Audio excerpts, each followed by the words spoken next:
Hello everybody, welcome to Rainer and Rainier Books on this Sunday, the last Sunday in the month of August 2023. We've come this far and I haven't made a video for quite a while now, almost 2 weeks, and it's time to be there again once because otherwise you'll be forgotten very soon. That's how it goes on YouTube. The Football World Championships, the Women Football World Championships is over. Why is that interesting you? Why is it interesting me?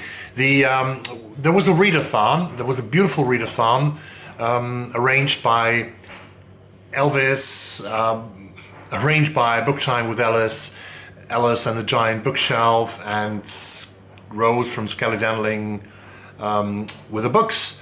And this readathon was beautiful. We had to read literature from 32 participating countries. And last week on Sunday, about the same time when I filmed this video now, on this Sunday, Australia had the last game. It was Spain against England, and Spain won by 1-0. Olga Carmona scored the goal, and Spain was world champion. So everybody had to read some Spanish literature. But the aftermath of the World Championship has not been so much about football, so much about soccer, but about a topic that is interesting also for each and every one of us in the world and also on BookTube. It is Me Too, hashtag Me Too. It is misogynism, it is sexism, because when the awarding ceremony took place in Sydney, the president of the Spanish Federation, RFEF, Senor Luis Rubiales, he stood there on the podium and congratulated every Spanish player to the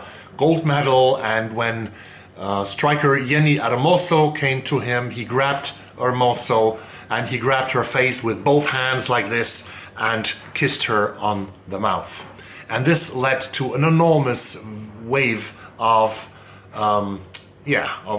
rage and upheaval in the women's soccer world, but it has spread since then to a Me Too debate in Spain, in sports, and I think in general, and with all rights. This was so unimaginable, and until this very day, Mr. Rubiales and the federation, that is sort of his federation, backs him up. And he says that, Jenny Hermoso said, this kiss was not voluntarily, this kiss was not consensual, but the federation with Rubiales now said yesterday, Jenny Hermoso is lying, the kiss was consensual, we are going to sue her, we're going to drag her to a court. And the whole world, the United States women's national team, the English national team, the Lionesses, the German national team, and others have sort of, in solidarity with Jenny Hermoso, said, Contigo, Jenny, we are with you, we stand with you in this fight. And all the Spanish football players, the 23 world champions, they have declared already on Friday, we are never ever going to play for Spain again until this man is removed. And it's also about the coach, Jorge Vilda, who is a friend of Rubiales. So what I'm going to make, and this to cut a long story short, I've lost now 50% of my viewers probably because you're not interested in football, but this is about all of us, right? Me Too, misogynism, sexism is something that should engage each and every one of us. What I'm going to do is I will look at books that deal with the Me Too movement in the last 10 years, and I will make a video about this later. But let me now speak about 2 books that I finished in the last couple of days. I haven't read so much because there was so much going on with Spain and this sort of aftermath of the World Cup that I focused a lot on this. And I was a lot on Twitter, or X as it is called now, and wrote things, answered to pieces, and so on and so on. And I tried to learn some Spanish because Spanish is the language of this conflict. I finished 2 books. One is Ryu Murakami, Piercing. Don't read this if you are very sensitive to strong depictions of violence. But read this if you are interested in how people can get damaged by things that they have gone through in the past, and how they can sort of deal with these things or not deal with these things, how they stay damaged characters unless they get help. We have 2 characters here in this novel in Japan, in Tokyo, who don't get help. Here's Kawashima Masayuki. he stands up at night from bed and he goes to the crib where his newborn daughter is lying in the crib. His wife is sleeping in bed, and he stands there with an ice pick in his hand, and he's about to stab his young daughter to death. He doesn't do it. So he decides, I have to do something because one day I will stab my daughter. So he decides to kill a prostitute to sort of live his fantasies and his bad fantasies. And so he orders, he phones an agency, and a prostitute is coming to a hotel room that he has rented. He has prepared everything, but then this prostitute, she's also a very damaged person. And she is, this night is a horrible night in Tokyo. There's a lot of blood, a lot of violence in this book, and there's also a piercing which plays a central role. Ryu Murakami is a master of this kind of literature from the downside, from the other side of life, below the surface of where we all are living much too much. Don't speak about our traumas and our past so much, and try to cope with everything on our own. So Chiaki and Kawashima, both the two characters in this novel, are very, very damaged persons.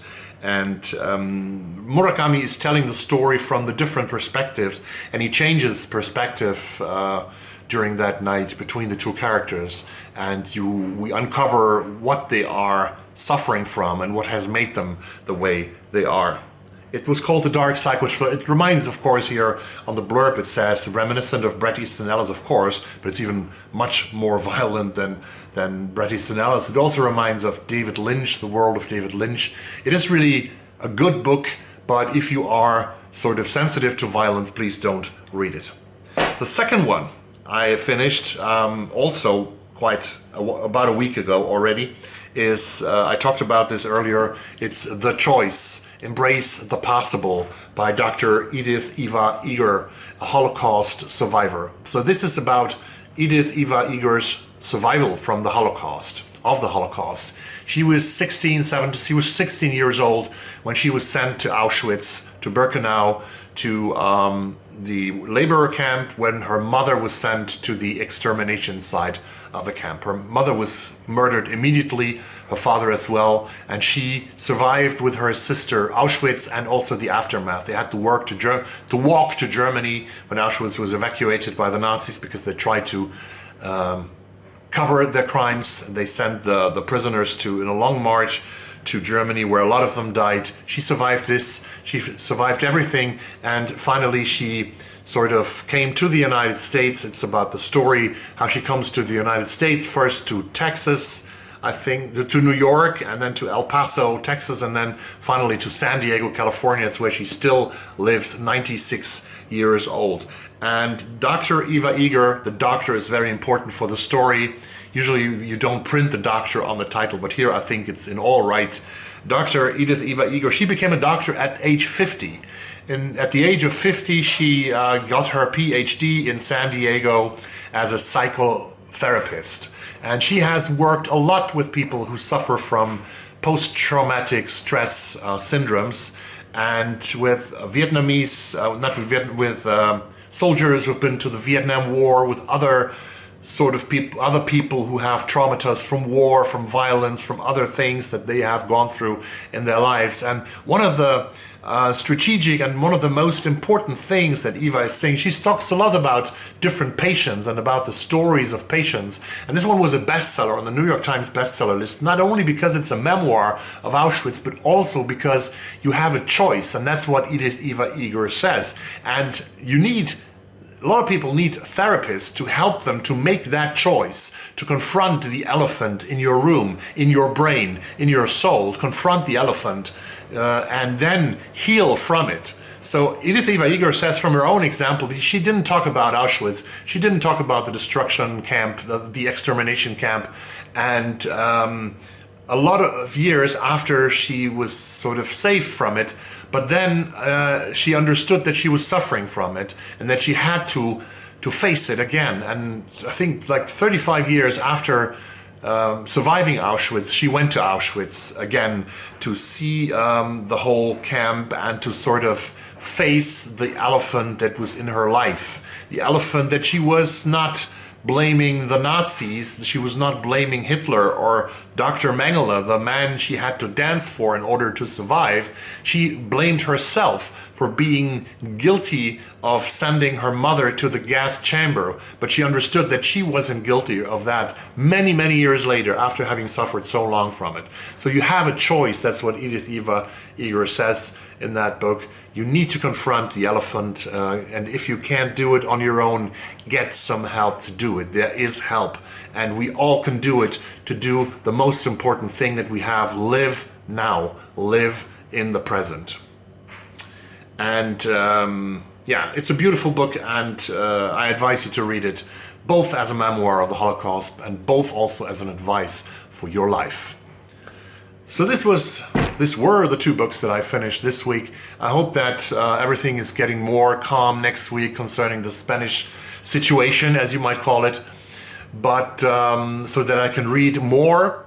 I'm in the middle of Trust, actually, by Hernan Diaz, which I'm reading for the BookTube prize, and I have to pick up some other books the next week. I see you in another video very soon, and until then I say adios, cheerio, bye bye, and contigo Jenny, se acabó.